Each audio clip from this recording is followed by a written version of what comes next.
this is Michael and Sylvia Forster back again, now switching dance styles. Last month, October 2020, we focused on rumba. This month, November, we're going to do some waltz. We're going to do 4 sessions on waltz, at least that's the plan. We'll go through a number of steps, 10, maybe 12 steps altogether.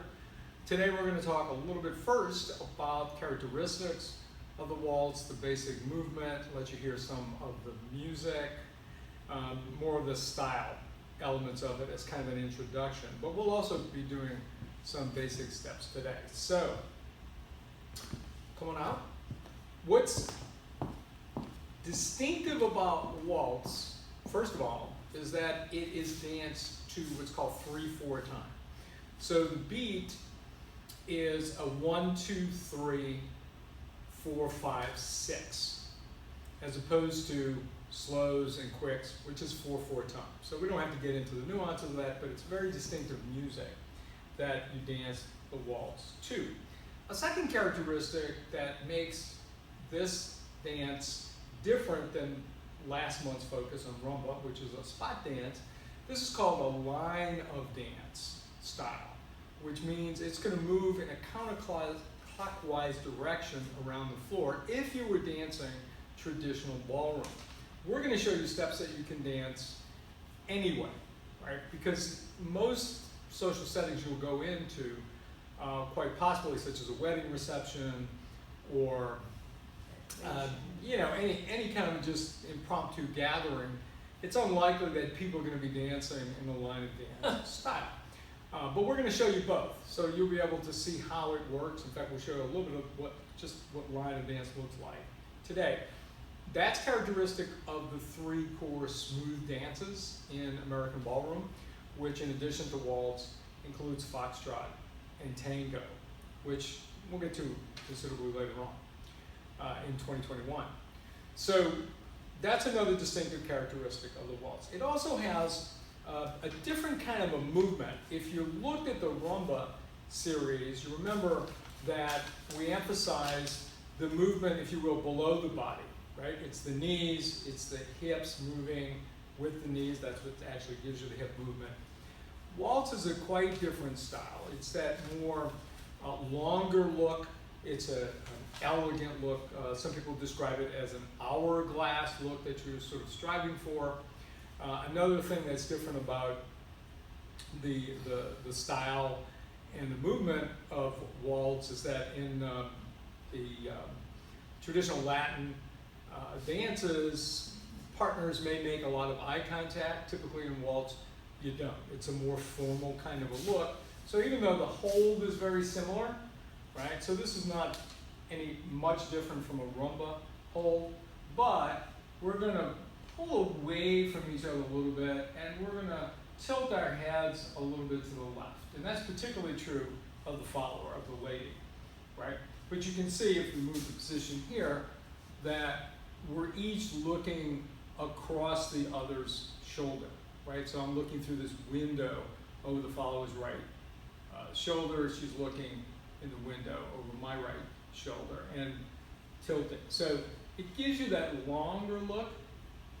And in keeping with that, there's a rise and fall element in waltz that is not characteristic of rumba. You might remember us saying that in rumba, the feet stay in contact with the floor pretty much all the time.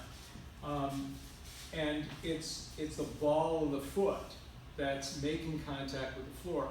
In waltz, there's a more distinctive movement for the leader when leading with the left. It's the heel that's going to come out first. And of course, it's the follower's toe in following that's going to come out. But it isn't this, I don't want to call it flat foot, but in rumba, you have much closer contact with the floor. And you don't do any up and down movement. But in waltz, we do. So let's do this, probably this angle will show it best. On the 2, 3, we're going to go up and down just a bit. Right, so a 1, 2, 3, a 1, 2, 3. This is parenthetically illustrating a box step, which we'll show you in more detail later, right? So we've got a 1, rise and fall, 1, rise and fall, right? So a little bit of different style characteristics. The steps themselves, sometimes one step will fit much better with another step, but for the most part, what we're going to be showing you, you can mix and match these different steps that one might do. I'm going to see if I can get my music to play just a few seconds of a number of different tunes so you can get a feel for what kind of music. This is Free Bird.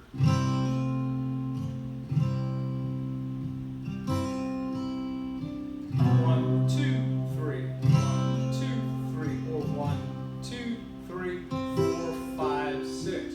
1, 2, 3, 4, 5, 6. Something tune everybody will recognize. This is Rod Stewart doing Moon River. 1, 2, 3, 4, 5, 6. 1, 2, 3, 4, 5, 6. And just one more. Country music fans will remember this. Patty Page doing Tennessee Waltz.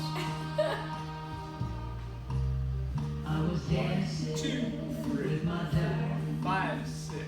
1, 2, 3, 4, 5, 6. Okay, so we'll play some music at the end when we illustrate the steps. In terms of steps, today we just want to do some couple of real basic things. And the first thing is the box step. Anytime a dance style has a box step, that's typically going to be the first thing that you want to master. Good news, if you follow the rumba series, there's a box step, and the foot pattern is exactly the same. It's just that there's this different characteristic in style of the waltz. So it's still going to be the same: forward, side, together, back for the leader, side, together. Back for the follower, side, together, forward for the follower, side, together. So if we do that in waltz style and count it in waltz meter, it will be 1, 2, 3, 4, 5, 6. 1, 2, 3, 4, 5, 6. So, pointing out just the different parts. For the leader, it's that left foot going forward. Left foot always moves first, with the heel coming out. So it's going to be a 1, side together with that rise and drop, back with the toe for the second half. 1, 2, 3, and 4, 5, 6. And you can do that as many times as you like. We'll show you how you turn it, which means you can do the same step and elongate it. Want to show the follow piece, right? Sure. Or you want to do it with me, or you want to do it by yourself? No. Okay, so if you just keep an eye on, so there's feet followers. You see she's going back on the right with the toe first for that 1, side together, and then forward, side together, back, side together, forward, side together. I wouldn't be too worried initially if you've never done this, or it's been a long time since you've done it. Wouldn't be too concerned about maintaining just the right form, but remember, we do want to keep a good frame always. Doesn't matter what dance we're doing, and the characteristics of good frame. Again, we have tone in the body. We're each holding up our frame, right? We're not hanging on one another or dragging one another down, and we're going to keep that tone throughout all of this, right? So that when we get into patterns that involve change of direction, that tone is going to be the key. If we go at it with the old, spaghetti arms, I'm not going to be able to communicate to the follower, nor is she going to be able to feel what is being communicated to her without that tone. So you always want to pay attention to that. If you got that going, the rest of it will come pretty easily, right? Hit it wrong. Okay, so I said we can turn this box. Again, if you looked at the rumba series, if you haven't, look at it. We saw that you could turn the box. And here again is a direct parallel between waltz and rumba. So just as we went to the left first, we're going to do that today. There's a way to do right. We'll save that for another session though. So we're going to do a full box and then show how it turns. 1, 2, 3, 4, 5, 6. 1, 2, 3, 4, 5, 6. 1, 2, 3, 4, 5, 6. If we're doing it school figure style, we're going to make that exactly a quarter turn, leaders. So when we go forward, just as we would do in a basic box step, we're going to go forward in the same way, but then we're going to make a quarter turn to the left. Then we're going to go back and make a quarter turn to the left.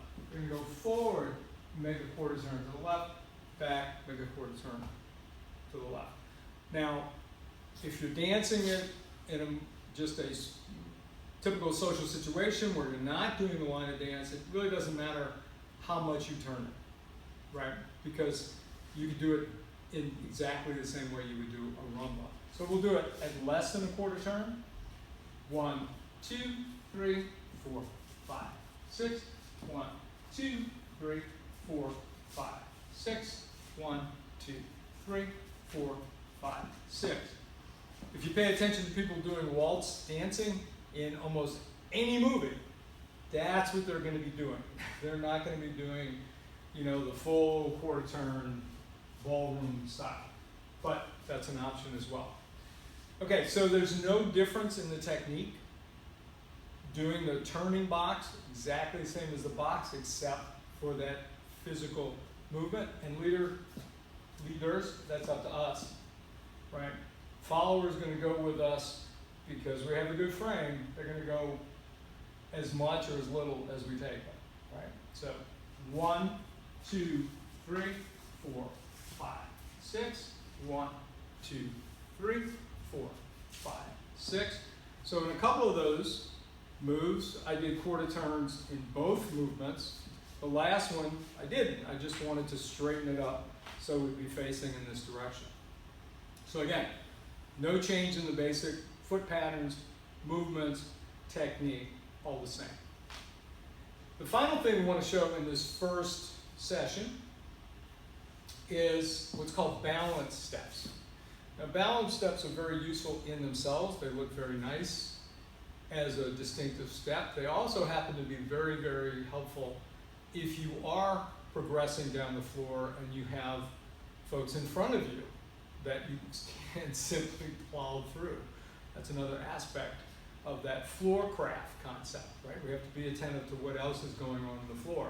So if I'm leading and I see that there's some people in front of me, I want to avoid a collision, and I'm responsible for my follower as well.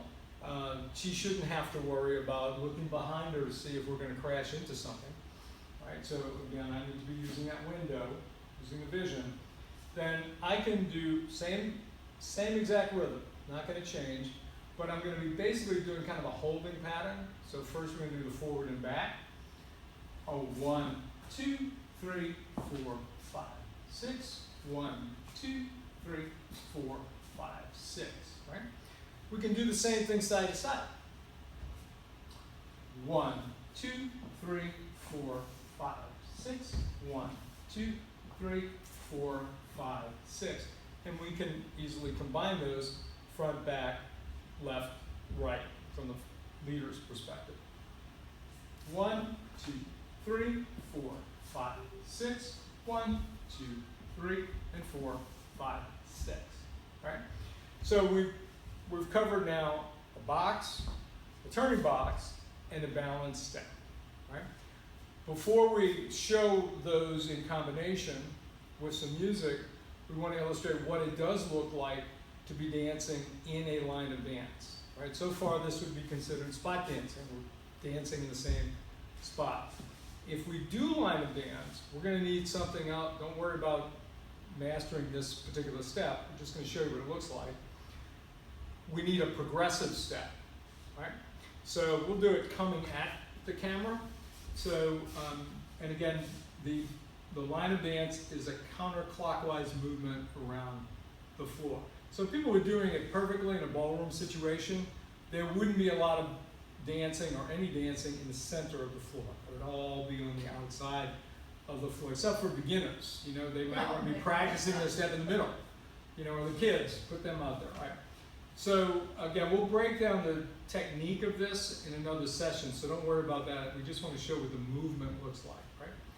1, 2, 3, 4, 5, 6. 1, 2, 3, 4, 5, 6. So you see how we move.